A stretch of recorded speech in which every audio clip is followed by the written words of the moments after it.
Article of impeachment na isinampa kay Vice President Sara Duterte. Tinawanan lang ni Congressman Marcoleta. Ano bang para sa akin? Ba't ako pipirma dyan? Ganon yan ang palaging iniisip nila.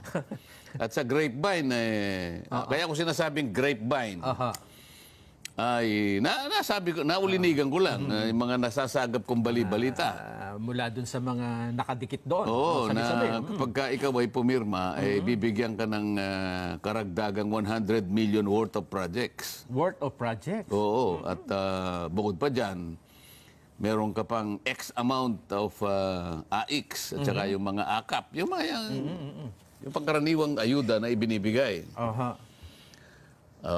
Siguro, may inganyo yung mga pipirma sapagkat inaakala nila na malaking bagay para sa kanila yon. Kaya pala merong isang congressman ang nag-post ng ayuda is coming.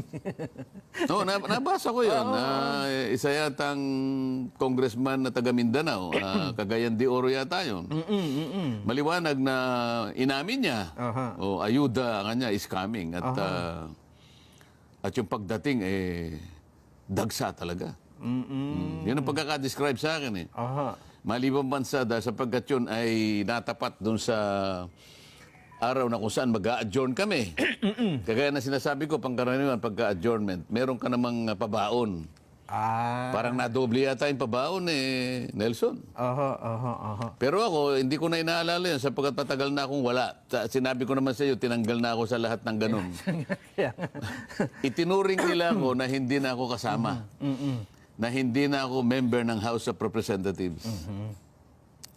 Pero hindi natin ikinalulungkot yun. Nasasabi ko lang, Kasi para sa ganun ay malaman ng ating mga kababayan kung anong klaseng leadership meron kami sa House of Representatives.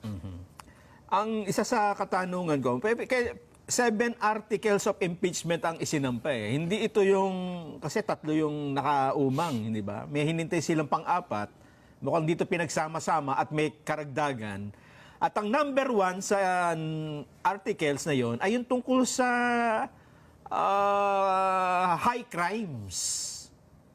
High crimes in contracting an assassin and plotting to murder or assassinate the President, the First Lady, and House Speaker, which as publicly admitted by her in a live broadcast. Anong masasabi po ninyo? Ano yung high crime? Yung nga daw pong Kapag ako'y napatay, sabi niya, meron na akong kausap na papatay kay ganito, kay ganyan, at saka kay ganon. Ano yun? High crime. High crime daw po eh. Nakalagay. O di bahala sila. Patunayan nila yun. Kasi kung talagang matutuloy yan, at kung sakasakaling ako naman ay pala rin, nando naman ako sa, alam mo na. Kaya di, titingnan natin, pagtatatanungin natin, yung bang pagkakaintindi mo sa high crime? Yung halimbawa may nagbanta. O sa akin kasi grave threat lang yun. Parang sa Yung kapakanan... grave threat, parang pinsang buo ng jaywalking yun parang nagbanta ka pa lang. O, di ba sabi niya, pagka ako'y napatay. So wala pa. Nagsisilbing parang kasiguruhan niya yun. Kaya huwag niyo akong papatayin. Di ba? Saan po papasok yung high crime?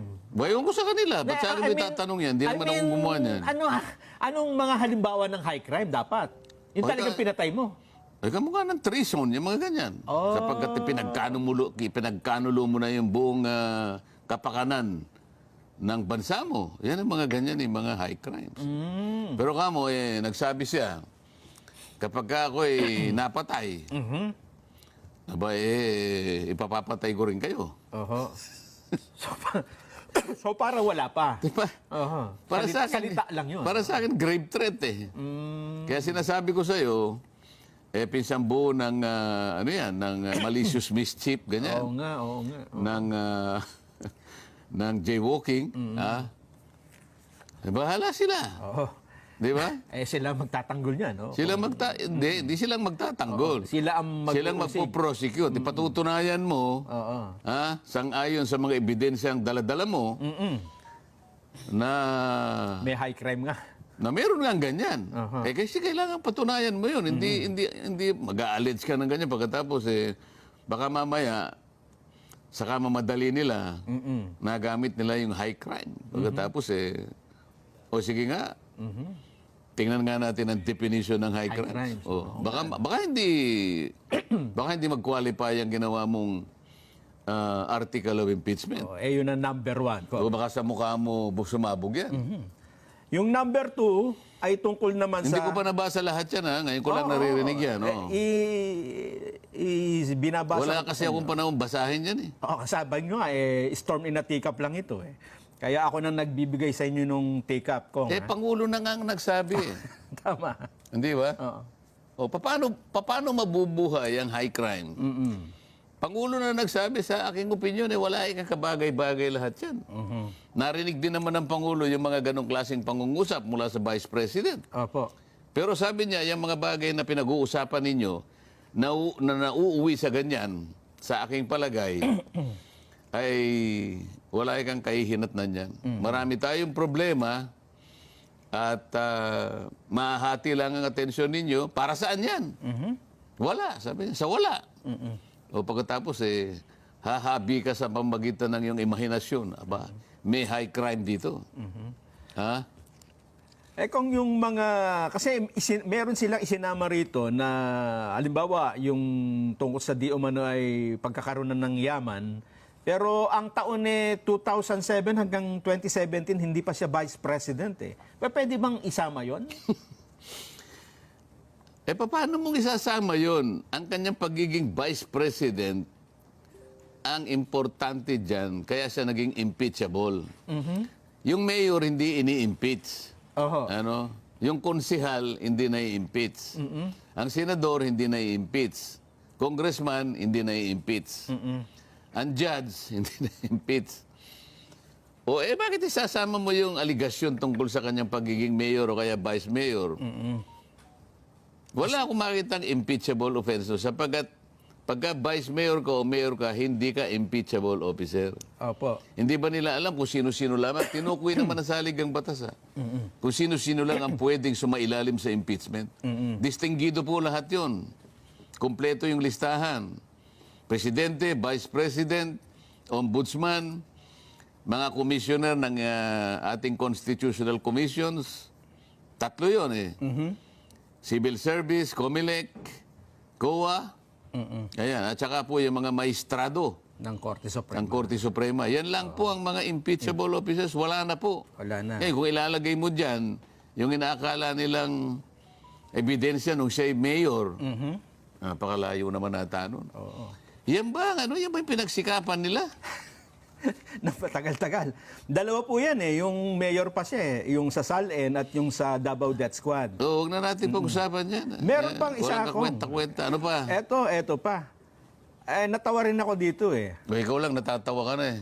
Yung committed acts of destabilization constituting at least a betrayal of public trust and culpable violation of the Constitution and even high of crimes of sedition and insurrection such as, eto na, yung such as na nakakatawa eh, to attend SONA 2024 and appointing herself as designated survivor. Alam mo, talaga naman designated survivor ang Vice President. Sa bagay. Tama. Kasi ang Vice President is a President in waiting, hindi ba? Yun lang naman yung... Yes, opo. Kaya tayo nag-imbento ng opisina ng Vice President para kung ano man ang mangyari sa Presidente, ay hindi naman tayo magkakadawindang-windang. Meron kagad na Papalit. Papalit. Line of succession. Wala nga meron succession eh. Parte yun ng ating estabilidad eh. Di ba? Parte ng ating sistema bilang isang gobyerno. Ay, bakit hindi maintindihan? Kaya nga natawa ko rito. Ang taas pa, high crime Talagang din designated. So basahin mo yung saligang batas. Oh. Kapag may nangyari sa Pangulo sa anumang kaparaan, may namatay halimbawa, o kaya nagkasakit, hindi na niya kayang isakatuparan ang kanyang pananagutan. Opo. O kaya nag-resign. Abay, may kapalit ka agad. Designated talaga siya. Tama. Kahit hindi niya sabihin ako ang designated Oo, survivor. kaso, ang iniisip nila kasi, nakapako doon sa Netflix. meron kasing pelikula, napanood Tama. ko yun eh. Yes. Napanood ko yun. Napakahaba, unti-unti. Pero natapos ko eh. Ayun nga. So, Sapagkat doon, talagang inusig naman ng Pangulo. Talagang may pagtatangka. Aha. Isa naman sinabi niya lang, I am the designated survivor. O, kasalanan ko ba kung nervyoso kayo? Kanya. so kung ito, ititingnan nyo na, baka hindi nyo napansin eh. Yung number 1, ay wala. Talaga ba ito yung pag-uusapan natin, itong walang kakwenta-kwentang bagay na ito? Storm in Atika po ang topic natin. number 1, number 4, number 5, number 6. Ito yung number 7, nakakatawa rin, Kong eh. Ha? Pati Teka muna, yung ibang number, halos ganun din ang description.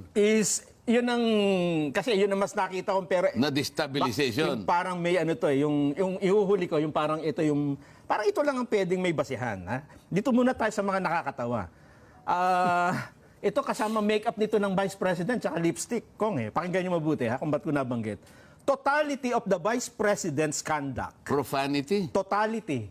Kabuuan. Profanity. Of Vice President's conduct clearly displays conduct constituting a betrayal of public trust, culpable violation of the 1987 Constitution, and graft and So, corruption. ano-ano yung kabuuan ng kanilang naisip o nakitang aksyon ng ating pangalawang Pangulo na maaaring sa kanyang kabuuan ay matatagurian nilang isang betrayal of public trust? Ay, Ano yun? Totality lang eh. So, inisip ko dito, kasama yung pag-makeup, di ba?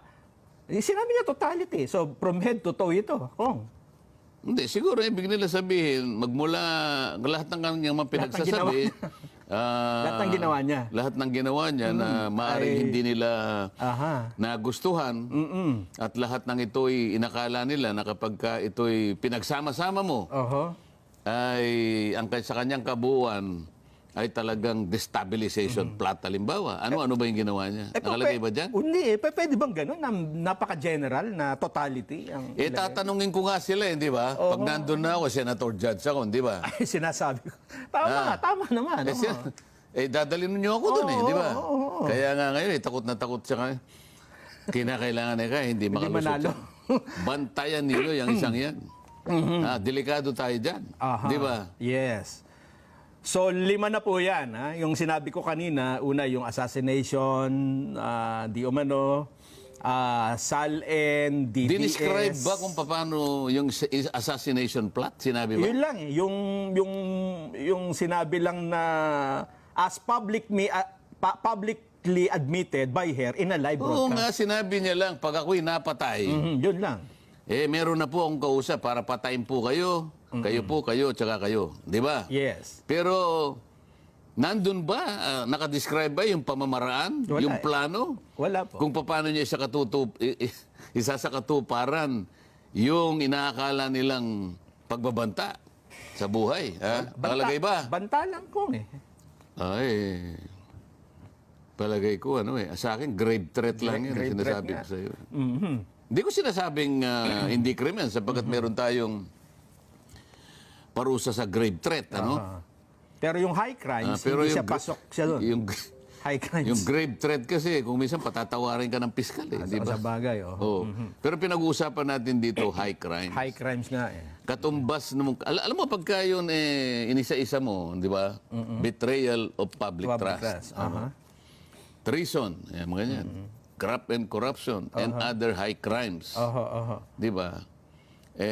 Kapag yun ay tiningnan mo, mga krimen na hindi pangkaraniwan, mga paglabag na hindi pangkaraniwan, na kaya nga masasakripisyo yung kanyang opisina kahit ilang milyon pa ang bumoto sa'yo.